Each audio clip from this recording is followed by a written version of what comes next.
قبر ہے، یہ تیسری منزل ہے، یہ دوسری منزل ہے، یہ پہلی منزل ہے۔ والدہ کی محبت میں بنا دی، بیٹی کی محبت میں بنا دی، بیوی کی محبت میں بنا دی۔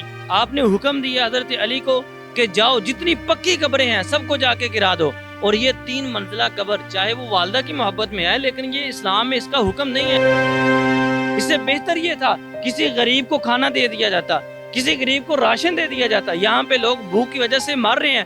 آپ اندازہ کر لیں کہ اس وقت جس جگہ میں موجود ہوں یہ قبرستان ہے۔ سب نے جتنے بھی مسلمان ہیں، نان مسلم ہیں، کوئی بھی ہے، آخری مقام یہی ہے۔ لیکن اس آخری مقام کو بھی اب ہم لوگ بڑی بڑی بلڈنگوں میں بنانا شروع کر دیا۔ آپ اندازہ کر لیں کہ یہ قبر ہے، یہ تیسری منزل ہے، یہ دوسری منزل ہے، یہ پہلی منزل ہے۔ یعنی اگر میں اسے گراؤنڈ فلور کا ہوں، اسے فرسٹ فلور کا ہوں، اور اسے سیکنڈ فلور کا ہوں یا بیسمنٹ کا ہوں، ہم لوگ کس طرف جا رہے ہیں؟ مرنے کے بعد بھی ہم لوگ پیغام کیا دے رہے ہیں؟ جبکہ حدیث کے مطابق بارہا کہا گیا ہے کہ قبر کچی رہنی چاہیے۔ یہ تو مردے کو بھی تکلیف دینے والی بات ہے۔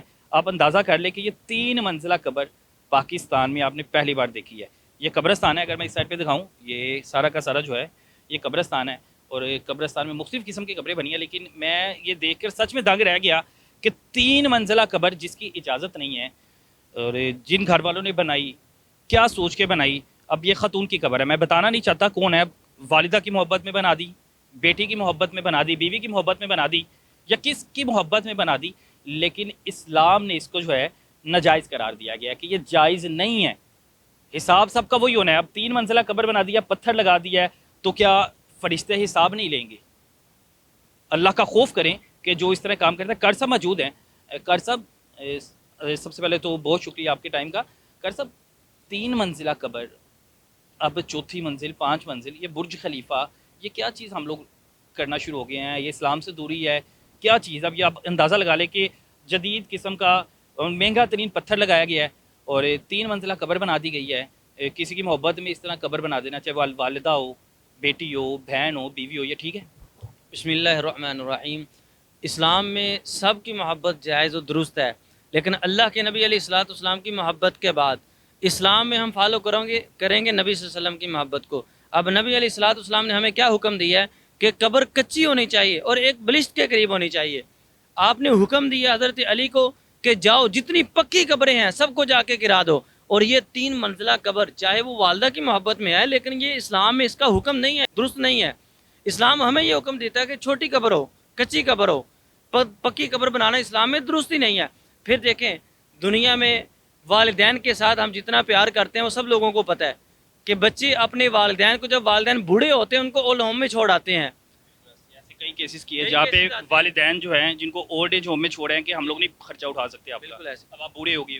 حالانکہ اللہ نے یہ حکم دیا ہے کہ والدین کے سامنے اف تک بھی نہیں آپ نے کرنا، لیکن یہاں پہ والدین کو اولڈ ہوم میں چھوڑ آتے ہیں، اور جب والدین فوت ہو جاتے ہیں ان کے بعد پھر ان کی قبروں کے اوپر آ کے بڑی بڑی قبریں بنا کے کہتے ہیں کہ ہم والدین کے بڑے محب ہیں۔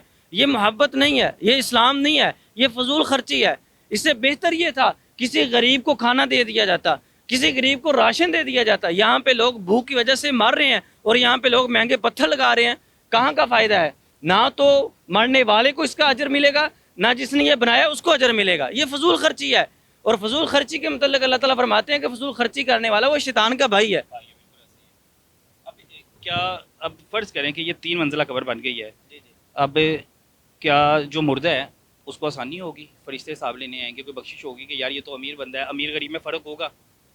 بالکل، اسلام میں مرنے کے بعد اس کا کوئی معیار نہیں ہے کہ ایک امیر بندہ ہے اور ایک غریب بندہ ہے، یا اس کی قبر پکی ہے تو اس کا حساب و کتاب میں آسانی ہوگی، یا ایک غریب ہے اس کے حساب و کتاب میں سختی ہوگی۔ اللہ کے ہاں یہ چیزیں نہیں چلتی، یہ دنیا ہے، دنیا میں رشوت بھی چلتی ہے، مال بھی چلتا ہے، بندے خرید لیے جاتے ہیں، لیکن اللہ کے ہاں کوئی خریدا نہیں جاتا۔ جو اللہ کے فرشتے ہیں وہ اللہ کے حکم کے پابند ہیں۔ ہمارے پاس ہزاروں والدین آتے ہیں، آ کے کہتے ہیں قاری صاحب میں بوڑھا ہوں اور میرے بچے مجھے میڈیسن نہیں لا کے دیتے۔ بوڑھی مائیں آ کے روتی ہیں کہ قاری صاحب میں بوڑھی ہوں، میڈیسن لینا چاہتی ہوں، شوگر کی پیشنٹ ہوں، میڈیسن لینا چاہتی ہوں، میرا بیٹا مجھے میڈیسن کے پیسے نہیں دیتا۔ ابھی چند دن پہلے میرے پاس ایک بوڑھی اماں آئی اور آ کے رو رہی تھی، کہنے لگی قاری صاحب میں نے صبح کا کھانا نہیں کھایا۔ میں نے پوچھا کہ اماں آپ کے بیٹے نہیں ہیں؟